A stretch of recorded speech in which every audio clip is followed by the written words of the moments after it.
Imagina a un gobernante que comenzó su andadura con intrigas sangrientas, pero que más tarde se convirtió en un símbolo de luz y bondad.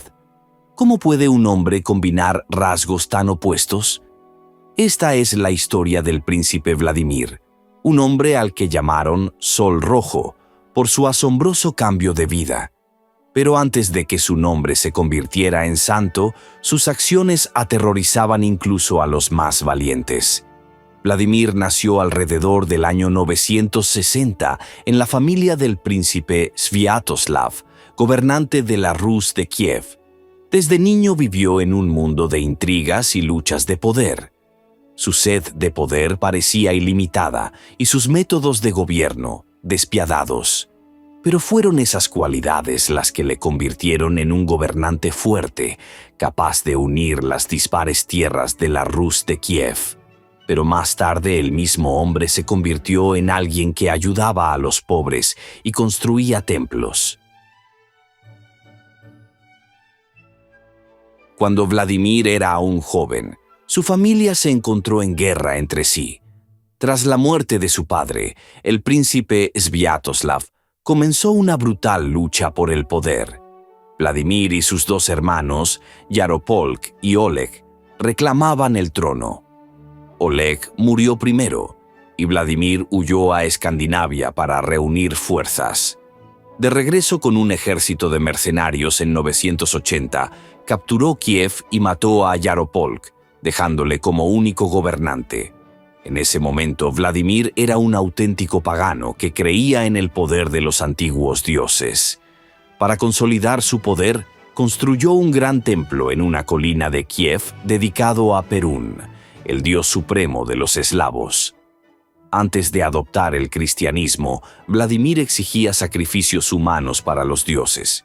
Las crónicas cuentan que una vez ordenó sacrificar al hijo de uno de sus súbditos.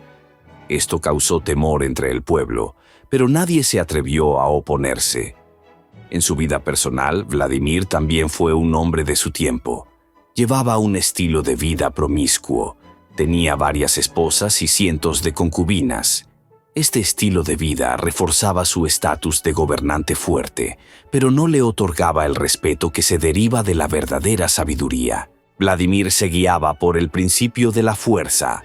Expandió sus posesiones subyugando a las tribus que no querían reconocer su autoridad.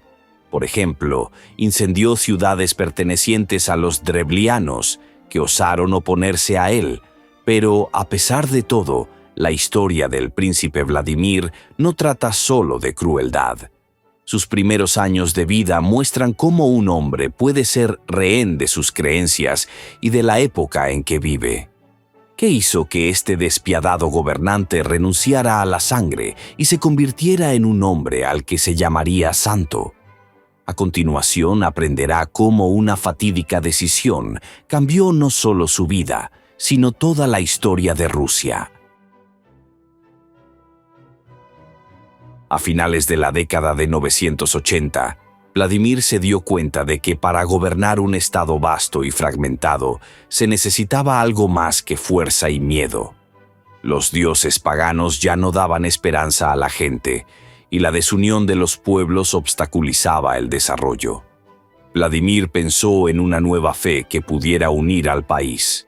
Según las crónicas, acudieron a él embajadores de distintas religiones. Vladimir escuchó atentamente a cada uno de ellos, pero tomó una decisión no solo con el corazón, sino también con la mente. Por ejemplo, algunas religiones las rechazó de inmediato, ya que en ellas el vino estaba prohibido. Cuenta la leyenda que declaró: «La diversión de Rusia está en la bebida. No podemos estar sin ella». El vino era entonces una parte importante de la vida eslava, y Vladimir no quería renunciar a él. Otra razón importante era la oportunidad de estrechar lazos con Bizancio, un poderoso estado ortodoxo. Vladimir envió a sus hombres a estudiar los diferentes credos y regresaron con relatos entusiastas del culto bizantino. La decisión estaba tomada. En 988, Vladimir emprendió una campaña en Chersonesos, actual Crimea, para demostrar su poderío. Tras la victoria, fue bautizado allí mismo. Este acontecimiento fue un punto de inflexión en su vida. Las crónicas describen que tras el bautismo cambió. Se volvió más amable, renunció a la crueldad y empezó a preocuparse por la gente. Pero es importante entenderlo. El bautismo de Vladimir no fue solo un paso personal. Fue un paso político que ayudó a fortalecer Rusia. Junto con la nueva fe llegó el conocimiento bizantino, el arte y la escritura. El cristianismo se convirtió en la base de la unificación del país y de su desarrollo cultural. Vladimir adoptó la nueva fe no solo para sí mismo, sino también para su pueblo. Ordenó que todos los kievitas fueran bautizados en el río Dnieper, convirtiendo el cristianismo en la religión del Estado. Esta elección hizo de un príncipe cruel un gran gobernante. Pero ¿qué ocurrió después? ¿Cómo cambió la fe adoptada no solo a Rus, sino también al propio Vladimir? Imagina un día en el que todo en lo que creía el pueblo fue destruido y sustituido por una nueva fe. ¿Cómo se sintió la gente cuando su mundo familiar se derrumbó y los viejos dioses fueron arrojados al río?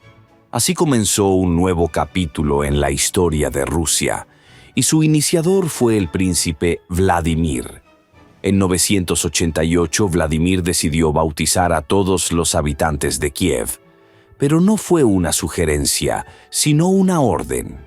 Según la leyenda, dijo: «Si mañana alguien no viene al río, será mi enemigo».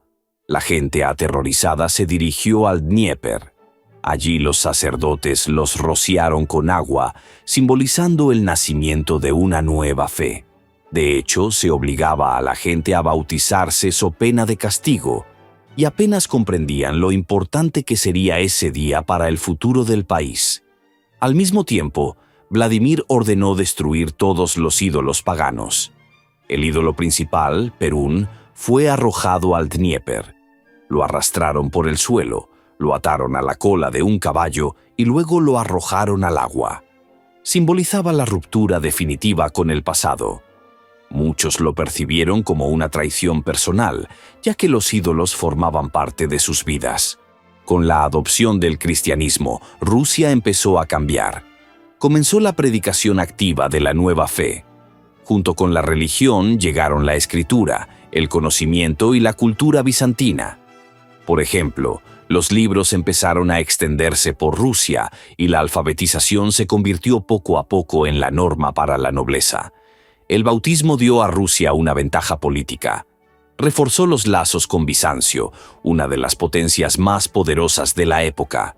Rusia pasó a formar parte del mundo cristiano, lo que abrió nuevas oportunidades para el comercio, la diplomacia y las alianzas militares.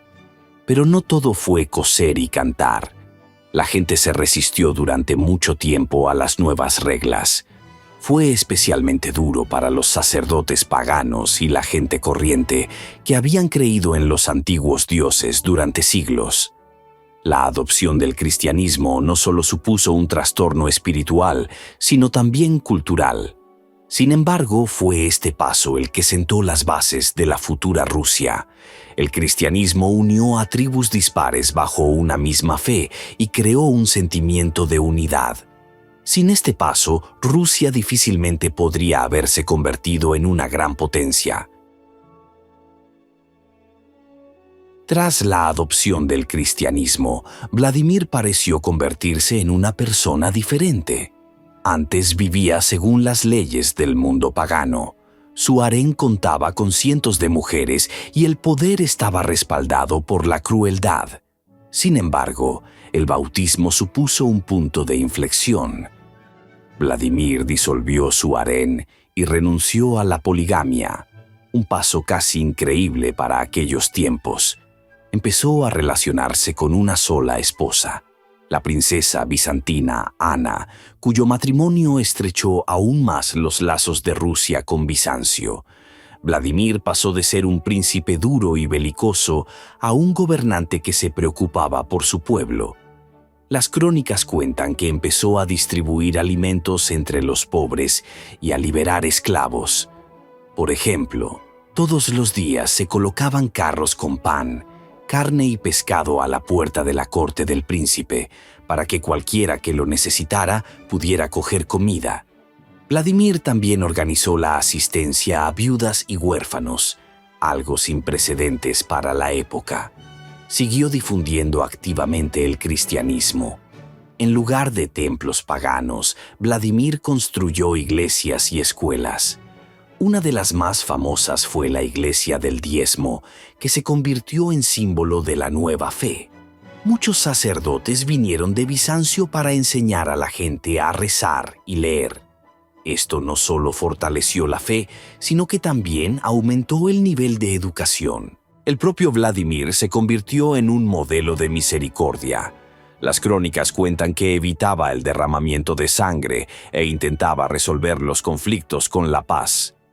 Esta actitud era poco habitual en los príncipes de la época, y la gente empezó a verle no solo como un gobernante, sino también como un líder espiritual.